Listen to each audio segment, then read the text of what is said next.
போதையில்லா கோவையை உருவாக்க 5000த்திற்கும் மேற்பட்டோர் பங்கேற்ற ரன் ஃபார் நேஷன் 2026 விழிப்புணர்வு மாரத்தான். கோவையில் போதைப்பொருள் இல்லாத சமூகத்தை உருவாக்கும் நோக்கில் சே நோ டு ட்ரக்ஸ் மற்றும் சேவ் யுவர் நீ என்ற இரட்டை விழிப்புணர்வுடன் ரன் ஃபார் நேஷன் 2026 மாரத்தான் நடைபெற்றது. விஜிஎம் காஸ்ட்ரோ ஆர்த்தோ மற்றும் பல்துறை சிறப்பு மருத்துவமனை மற்றும் கோவை தடகள கழகம் இணைந்து நடத்திய இந்த மாரத்தான் கோவை நேரு விளையாட்டு மைதானத்தில் நடைபெற்றது.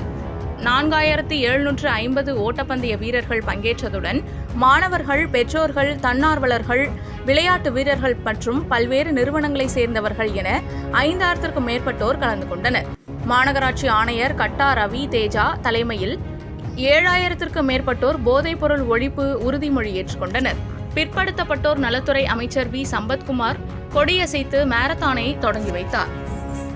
பல்வேறு பிரிவுகளில் வெற்றி பெற்றவர்களுக்கு 2 லட்சம் ரூபாய்க்கும் அதிகமான ரொக்க பரிசுகள் வழங்கப்பட்டன. மேலும் மாநகராட்சி பள்ளி மாணவர்களுக்கான இலவச பதிவு, விளையாட்டு உபகரணங்கள் மற்றும் சமூக நலத் திட்டங்களுக்கு மாரத்தான் மூலம் திரட்டப்பட்ட நிதி பயன்படுத்தப்பட உள்ளதாக ஏற்பாட்டாளர்கள் தெரிவித்தனர். போதைக்கு எதிராக இளைஞர்களை ஒன்றிணைக்கும் வகையில் நடைபெற்ற இந்த மாரத்தான் அனைவரின் கவனத்தையும் ஈர்த்தது.